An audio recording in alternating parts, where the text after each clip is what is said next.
ओम शांति। आज 19 मई 2026 की मुरली के महावाक्य सुनेंगे। आज बाबा ने सुनाया, मीठे बच्चे आत्म अभिमानी भव, चलते फिरते उठते बैठते यही अभ्यास करते रहो तो तुम्हारी बहुत उन्नति होती रहेगी। प्रश्न है, बाप की एक्यूरेट याद किन बच्चों की बुद्धि में रहेगी? उत्तर है, जिन बच्चों ने बाप को एक्यूरेट जाना है। कई बच्चे कहते हैं कि बिंदु को भला कैसे याद करें? भक्ति में तो अखंड ज्योति समझ याद करते आए, अभी बिंदु कहकर मुँह जाते हैं। इसीलिए पहले पहले ये निश्चय हो कि बाप अखंड ज्योति नहीं, वह तो अति सूक्ष्म बिंदु है, तब याद एक्यूरेट रह सकती है। ओम शांति। सभी बच्चे याद में बैठे हैं। मन मना भव, यह संस्कृत अक्षर वास्तव में है नहीं। बाप ने जब सहज राजयोग सिखाया है तब ये संस्कृत अक्षर बोले नहीं हैं, यह तो संस्कृत जानते ही नहीं हैं। बाप तो हिंदी में ही समझाते हैं। भले रथ हिंदी, सिंधी तथा इंग्लिश जानने वाला है, परंतु बाप समझाते हिंदी में है। जो जिस धर्म का है उनकी अपनी भाषा है। जो जिस धर्म का है उसकी अपनी भाषा है। यहाँ हिंदी भाषा ही चलती है। यह भाषा समझना सहज है और ये स्कूल भी वंडरफुल है।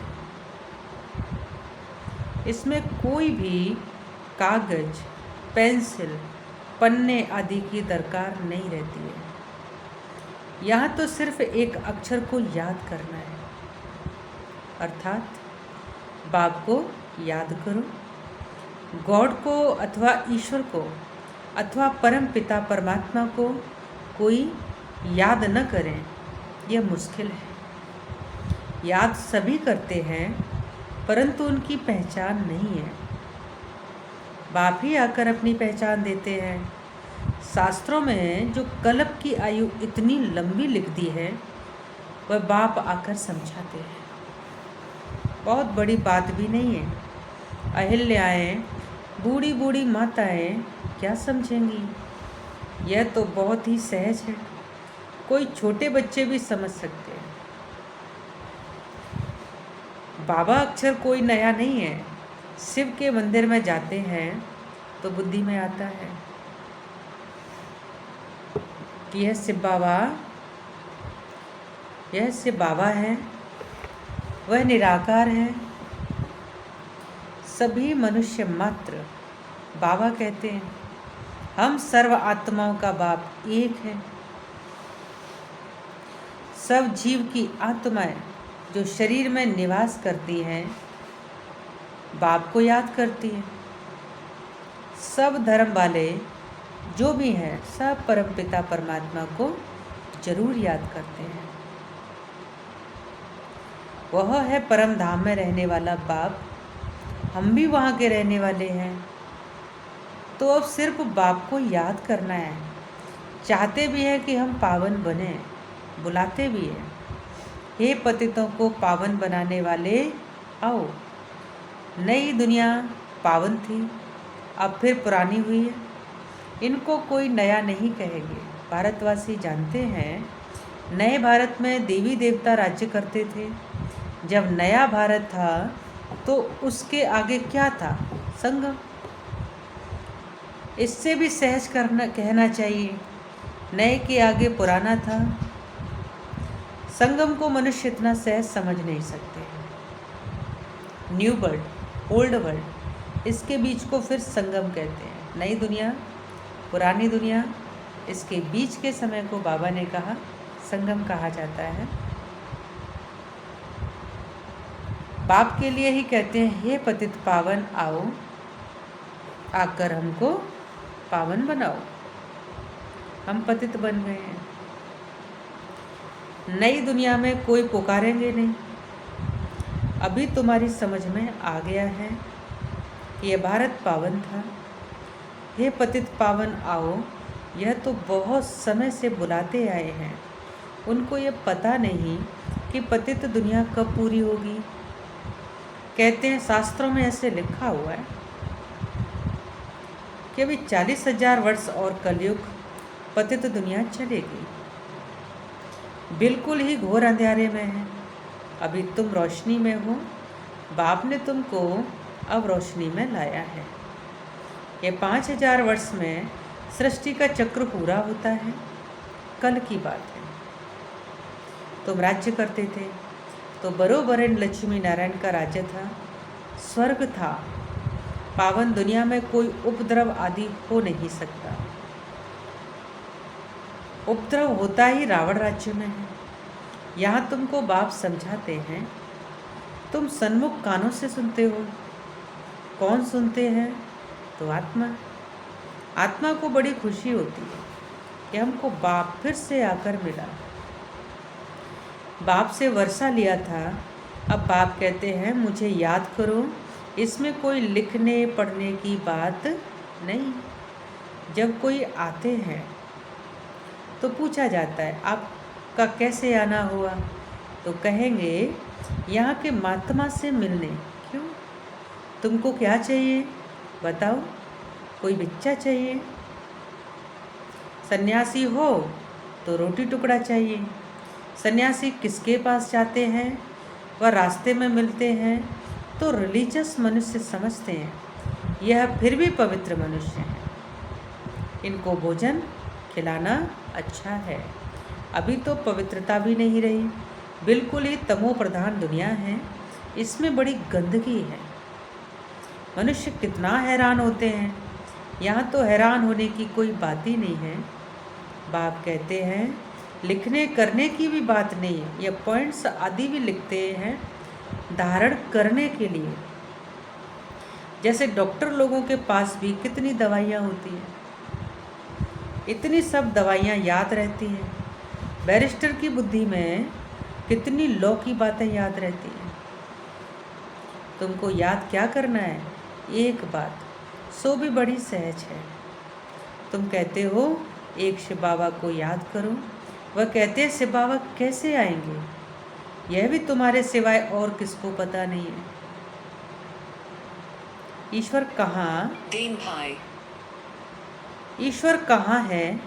वह तो कहेंगे नाम रूप से न्यारा है, या फिर कह देते हैं सर्वव्यापी है। रात दिन का फर्क हो जाता है दोनों अक्षरों में। नाम रूप से न्यारी तो कोई चीज़ है ही नहीं।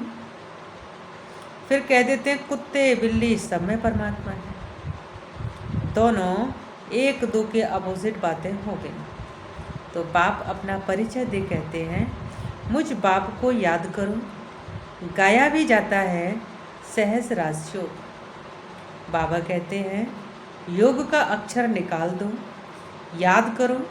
जैसे छोटा बच्चा माँ बाप को देखने से ही झट गले लग जाता है। पहले सोच करेगा क्या कि हमारे माँ बाप हैं? नहीं, इसमें सोच करने की बात ही नहीं है। तुम्हें भी सिर्फ शिव बाबा को याद करना है। भक्ति मार्ग में भी तुम शिव पर फूल चढ़ाते आए हो। सोमनाथ का मंदिर कितना भारी बनाया हुआ है, जो बाद में मोहम्मद गजनबी ने आकर रूठा। सोमनाथ का मंदिर भारत में नामी ग्रामी है। सबसे पहले तो शिव की पूजा होनी चाहिए। तो बच्चों को यह सब नॉलेज अभी बुद्धि में आई है। बल पूजा आदि करते आए हो, परंतु तुमको ये पता ही नहीं था कि ये जड़ चित्र है। जरूर चैतन्य में आया होगा, तब तो वर्ष वर्ष शिव जयंती भी मनाते हैं। यह भी कहते हैं कि शिव परमात्मा निराकार है, आत्मा जानती है, हम भी निराकार हैं। अभी तुम आत्म अभिमानी बनते हो, बहुत सहज है। वह तो हमारा बाबा है, ज्ञान का सागर, सुख का सागर, पतित पावन है। उनकी बहुत महिमा है। ब्रह्मा विष्णु शंकर की इतनी महिमा नहीं है, एक की ही महिमा गाते हैं। अब तुम बच्चे जानते हो, बाबा आकर हमको वर्षा दे रहे हैं। जैसे लौकिक बाप बच्चों का लालन पालन करते हैं, पढ़ाते नहीं हैं, पढ़ाई के लिए स्कूल में जाते हैं, फिर वानप्रस्थ में गुरु किया जाता है। आजकल तो छोटे बड़े सबको गुरु करा देते हैं। यहाँ तो तुम बच्चों को कहा जाता है शिव बाबा को याद करो। सबका हक है, सब मेरे बच्चे हैं। तुम्हारे में भी कोई है जो अच्छी रीति याद करते हैं। कई तो कहते हैं बाबा किसको याद करें, बिंदी को कैसे याद करें, बड़ी चीज़ को याद किया जाता है। अच्छा, परमात्मा जिसको तुम याद करते हो वह चीज़ क्या है? तो कह देते हैं अखंड ज्योति स्वरूप है, परंतु ऐसे नहीं। अखंड ज्योति को याद करना रॉन्ग हो जाता है। याद तो एक्यूरेट चाहिए, पहले एक्यूरेट जानना चाहिए। बाप ही आकर अपना परिचय देते हैं और फिर बच्चों को सारे सृष्टि के आदि मध्य अंत का समाचार भी सुनाते हैं, डिटेल में भी तो नटसेल में भी। अब बाबा कहते हैं बच्चे तुमको पावन बनना है तो उसके लिए एक ही उपाय है, मुझे याद करो। मुझे कहते ही है पतित पावन। आत्मा को पावन बनाना है। आत्मा ही कहती है हम पतित बन गए, हम पावन थे अब पतित हैं। सब तमो प्रधान है, हर एक चीज़ पहले शतो प्रधान फिर तमो प्रधान होती है। आत्मा खुद कहती है मैं पतित बनी हूँ, मुझे पावन बनाओ। शांति धाम में पतित होते नहीं हैं, यहाँ पतित हैं तो दुखी हैं। जब पावन थे तो सुखी थे। तो आत्मा ही कहती है हमको पावन बनाओ तो हम दुख से छूट जाए। तुम समझते हो आत्मा ही सब कुछ करती है, आत्मा ही जज बैरिस्टर आदि बनती है। आत्मा ही कहती है मैं राजा हूँ, मैं फलाना हूँ, अब ये शरीर छोड़ दूसरा लेना है। इसको कहा जाता है आत्म अभिमानी। देह होते आत्म अभिमानी। रावण के राज्य में देह अभिमानी होते हैं, आत्म अभिमानी अभी ही पाप बनाते हैं। इस समय आत्मा पतित दुखी है तो पुकारती है हे बाबा आओ। यह भी तुम जानते हो ड्रामा प्लेन अनुसार पतित से पावन, पावन से पतित बनते आए हैं। चक्र फिरता ही रहता है। अभी तुम्हारी बुद्धि में बैठा है हमारे 84 जन्म कैसे हुए हैं। अभी ये बात भूलो मत। सुदर्शन चक्रधारी हो रहा, उठते बैठते चलते फिरते बुद्धि में हमको सारी नॉलेज है। तुम समझते हो बेहद के बाप से हम बेहद का वर्षा ले रहे हैं। बाप बच्चों को समझाते हैं कि तुमको एक बाप को ही याद करना है। बाप को याद करना, रोटी टुकड़ा खाना, बस। मीठी मीठी स्किल दे बच्चों को बाप घड़ी घड़ी कहते हैं बच्चे पेट के लिए सिर्फ रोटी टुकड़ा खाना है। पेट कोई जास्ती नहीं खाता, एक पाव आटे का खाता है। दाल रोटी बस 10 रुपये में भी मनुष्य पेट भरता है ना। उस समय जिस समय मुरली चली, बाबा कहता है उस समय 10 रुपये में भी पेट भर सकता था। 10 रुपये में भी मनुष्य पेट भरता है तो 10,000 में भी पेट पालते हैं। गरीब लोग खाते भी क्या है, फिर भी हट्टे कट्टे रहते हैं। भिन्न भिन्न चीज़ें मनुष्य खाते हैं तो और ही बीमार पड़ जाते हैं। डॉक्टर लोग भी कहते हैं एक प्रकार का खाना खाओ तो बीमार नहीं होंगे। तो बाप भी समझाते हैं रोटी टुकड़ खाओ, जो भी मिले उसमें खुश रहो। दाल रोटी जैसी और कोई चीज़ होती नहीं है। जास्ती लालच भी नहीं करनी चाहिए। सन्यासी लोग क्या करते हैं, घरबार छोड़ जंगल में चले जाते हैं, तत्व को परमात्मा समझ याद करते हैं, समझते हैं ब्रह्म में लीन हो जाएंगे, परंतु ऐसे तो है नहीं। आत्मा तो अमर है, लीन होने की बात ही नहीं। बाकी आत्मा पवित्र अपवित्र बनती है तुमको कितना अच्छा ज्ञान मिला है, तुम ही प्रारब्ध भोगते हो, फिर ये ज्ञान भूल जाता है, फिर सीढ़ी उतरनी होती है।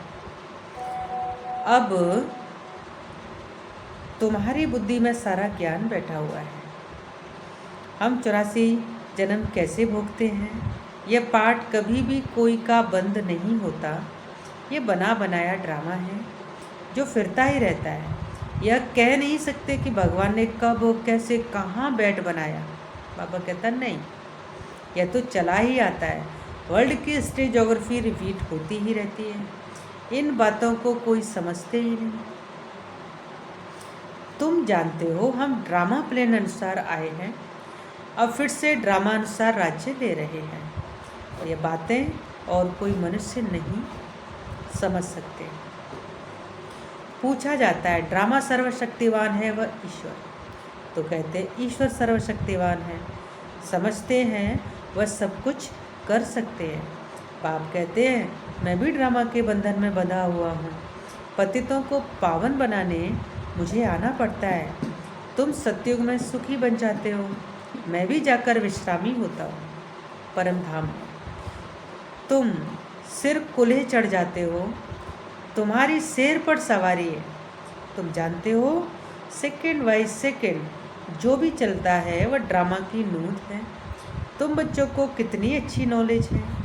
अब सिर्फ बाप और वर्षे को याद करो, बस कागज पेंसिल आदि की कोई दरकार नहीं है।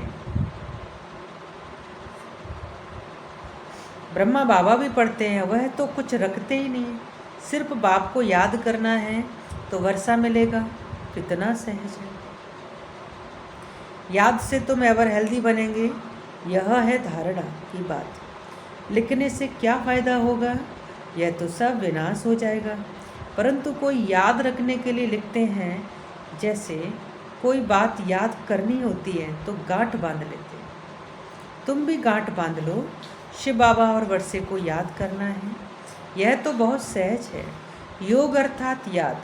कहते हैं बाबा याद नहीं ठहरती है, योग में कैसे बैठे हैं।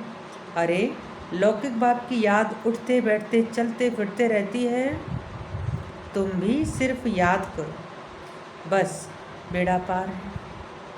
बाबा कहता है तुम सिर्फ याद करो तो बेड़ा पार है। अच्छा, मीठे मीठे से खिलते बच्चों प्रति माता पिता बाप दादा का याद प्यार और गुड मॉर्निंग। रूहानी बाप की रूहानी बच्चों को नमस्ते। हम रूहानी बच्चों की रूहानी बाप दादा को याद प्यार और गुड मॉर्निंग। नमस्ते नमस्ते नमस्ते। शुक्रिया बाबा। धारणा के लिए मुख्य सार है सदस्य चक्रधारी बन 84 का चक्र बुद्धि में फिराते रहना है। बेहद बाप को याद कर बेहद का वर्षा लेना है, पावन बनना है। किसी भी चीज़ की लालच नहीं करनी है, जो मिले उसमें खुश रहना है। रोटी टुकड़ खाना है और बाप की याद में रहना है। वरदान है सर्व के दिलों के राज को जान, सर्व को राजी करने वाले सदा विजयी भव। विजयी बनने के लिए हर एक के दिल के राज को जानना है। किसी के मुख द्वारा निकलने वाले आवाज़ से उसके दिल के राज को जान लो तो विजयी बन सकते हो। लेकिन दिल के राज को जानने के लिए अंतर्मुखता चाहिए। जितना अंतर्मुखी रहेंगे उतना हर एक के दिल के राज को जानकर उसे राजी कर सकेंगे। राजी करने वाले ही विजयी बनते हैं। स्लोगन है वैराग्य ऐसी योग्य धरनी है जिसमें जो भी फल डालेंगे वो फलीभूत अवश्य होगा। अव्यक्त इशारे हैं सदा अचल अडोल एक रस स्थिति का अनुभव करो। सदा उमंग उत्साह उल्लास में एक रस रहने के लिए जो भी संबंध में आते हैं, चाहे स्टूडेंट चाहे साथी, सभी को संतुष्ट करने की उत्कंठा हो। जिसको भी देखो उससे हर समय गुण उठाते रहो। सर्व के गुणों का बल मिलने से सदा काल के लिए उत्साह एक रस रहेगा। गुणग्राही बनो, अवगुणों को देखते हुए भी नहीं देखो। अच्छा, ओम शांति।